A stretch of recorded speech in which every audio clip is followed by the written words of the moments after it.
Men admire other men, but women hate other women. Yeah, this is an absolute truism. Every culture, country, period of history, men will admire other men. Men will think that other men are cool, but women will hate other women. I mean, it won't be just that they hate them, they will actively try to bring about their downfall. Whereas men are the opposite. When men come across a guy who's just like admirable, who's got qualities that we respect and wish that we ourselves had, we admire him, we want to be part of his team. We look up to him, we think he's a hero. Women don't. Women do not. The reason I'm laughing my supervillain laugh is because I've seen so many times where women have tried to screw each other over. Yeah, a woman will hate another woman when she comes across a woman who's better than her. She will do everything in her power to pull her down. And this is why women try their level best to all be the same. And this is interesting. It's interesting insofar as politics is concerned and a whole host of other issues.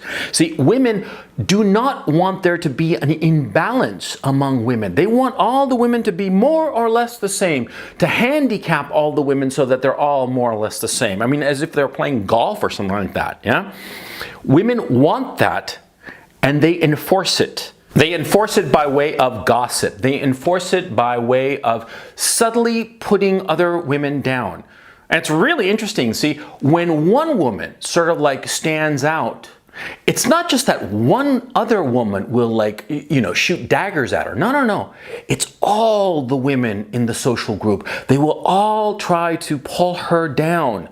And they will get this weird satisfaction when that woman who was high up there, who was a little bit higher up than the rest of them, when that woman is pulled down and crashes and burns, all the other women in her social environment will be happy for it. Compare that to men.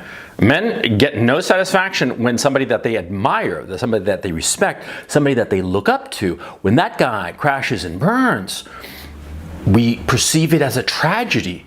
We look at it and we say, oh man, this guy, this hero that we thought was just aces, he went down the toilet, this, that, and the other happened to him, or he did this and that, and he just spiraled and crashed and burned, and oh man, that happened. And we all commiserate. Yeah, we all commiserate and we feel bad about it.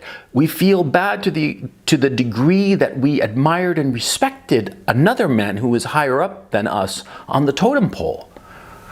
And this goes to evolution. See, among all animals, and especially men, we need to find our hierarchy. We need to find the pecking order. Who's at the top, who's at the bottom, and where do each of us fit in? And the weird thing is that, see, it's not so much an issue of like, we need to dominate and we will crush our opponents as we relentlessly climb up. No, it's subtler than that. A lot of times we're interested in knowing exactly where we stand in the hierarchy because we want to feel that we fit in with the group, with the other guys, with the hunting party, because that's where it came from, okay? And see, a lot of times we will sort of like accept the fact that we're not the top dog, we're the second or maybe even the third tier guy. But if we feel respected by the other people at our level and the people above us, as well as those below us, we'll be satisfied. We'll feel ourselves just, fine. But women aren't like that. The weird thing is that women are far more competitive insofar as the social hierarchy is concerned.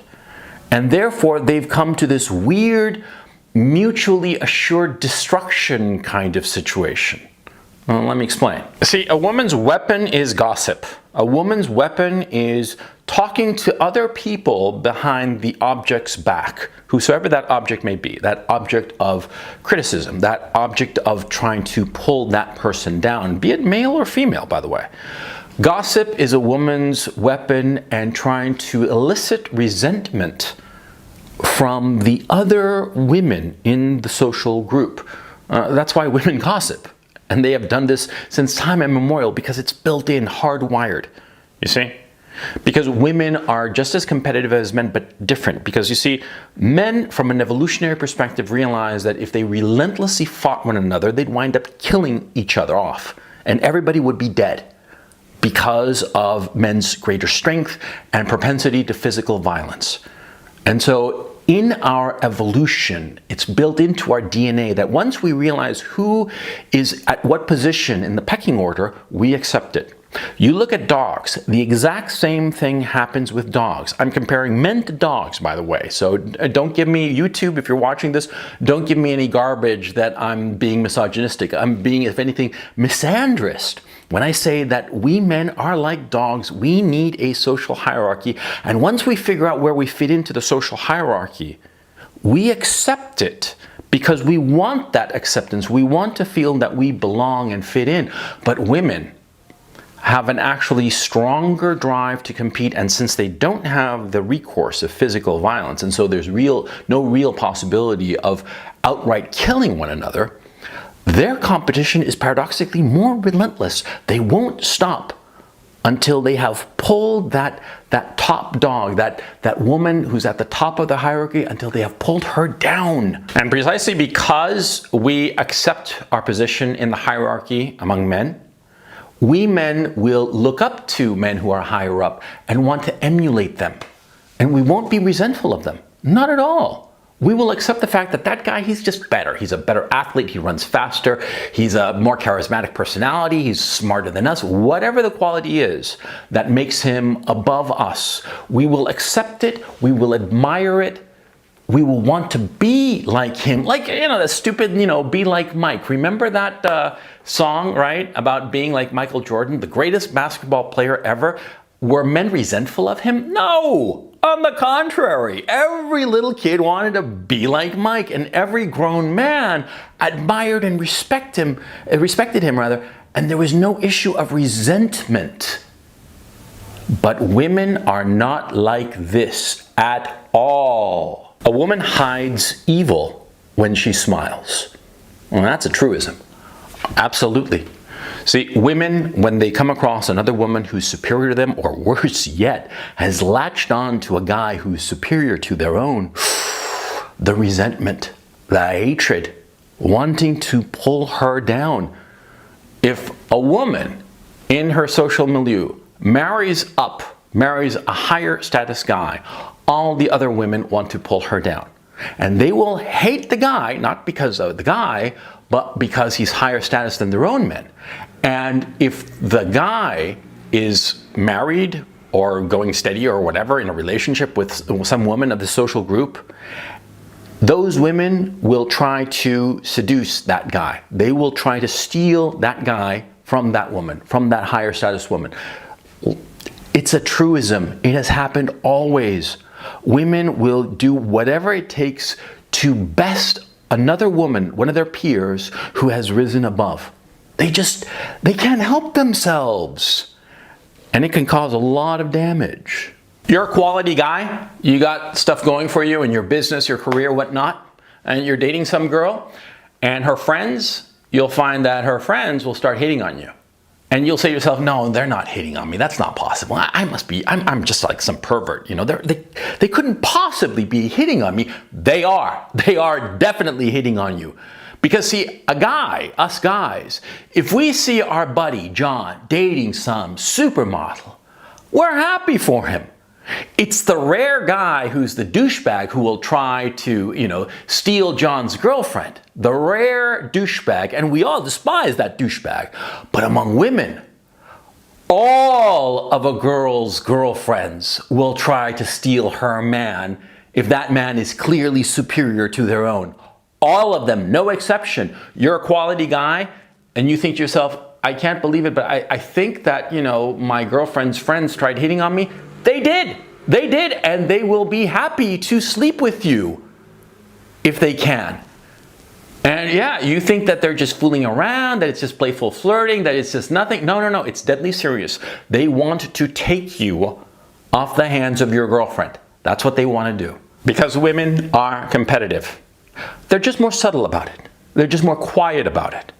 Understand what's going on. Understand why a woman's friends can be the source of enormous problems, okay? Understand that a woman's friends want ill for her. They don't want her happiness. They don't want her to live happily ever after. No, no, no, no, no.